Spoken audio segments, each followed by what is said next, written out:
Party anti party ఎవరు పోయినా సరే వాళ్ళు ఎంత పెద్దవాళ్ళైనా సరే they will be scented out 100%. Disciplinary action చిన్న చిన్న ఉండదు, తీసి అవతల పడేస్తాం, వాళ్ళ కర్మ వాళ్ళు పోతారు.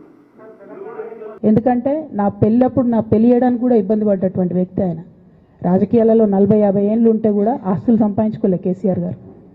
అనేక మంది వాళ్ళు మాట్లాడుతుంటారు, చాలా మాటలు మాట్లాడుతుంటారు, కానీ నాకు తెలుసు, నేను దగ్గరుండి ఆర్థిక పరిస్థితి చూసిన కాబట్టి ఎన్నడూ ఆయనకు ఆశ లేదు. అటువంటి మనిషిని పట్టుకొని సిబిఐ ఎంక్వైరీ ఇస్తాం, ఇదేస్తాం, అదేస్తాం. ఎవరు కారణం దీనికి అంతటికి?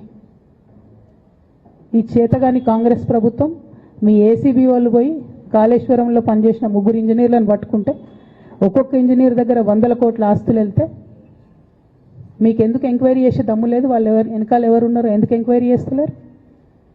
ఖచ్చితంగా నేను ఇవాళ చెప్తా ఉన్నా, హరీష్ రావు గారు వెనుక, సంతోష్ రావు గారు వెనుక రేవంత్ రెడ్డి గారు ఉన్నారు.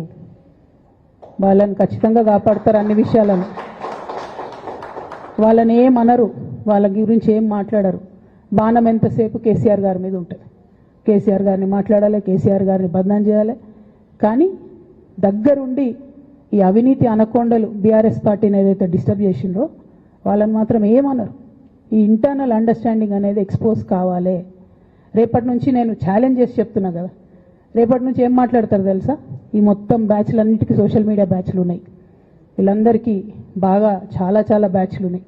వాళ్ళంతా రేపటి నుంచి ఏమంటారు? నన్ను ఒకళ్ళు బీజేపీ ఆపరేట్ చేస్తుంది అంటారు, ఒకళ్ళు కాంగ్రెస్ ఆపరేట్ చేస్తుంది అంటారు, ఒకళ్ళు రేవంత్ రెడ్డి చెప్తే మాట్లాడుతుంది అంటారు, ఇంకోళ్ళు బండి సంజయ్ చెప్తే మాట్లాడుతుంది అంటారు. ఖబర్దార్ బిడ్డ, నేను ఎవరు చెప్తే ఆడేటటువంటి తోలుబొమ్మని కాదు. నాది నాది నాది నాది కేసీఆర్ బ్లడ్, నాది తెలంగాణ బ్లడ్. ఇండిపెండెంట్గా నేను అనుకున్న విషయాన్ని చెప్తున్నాను.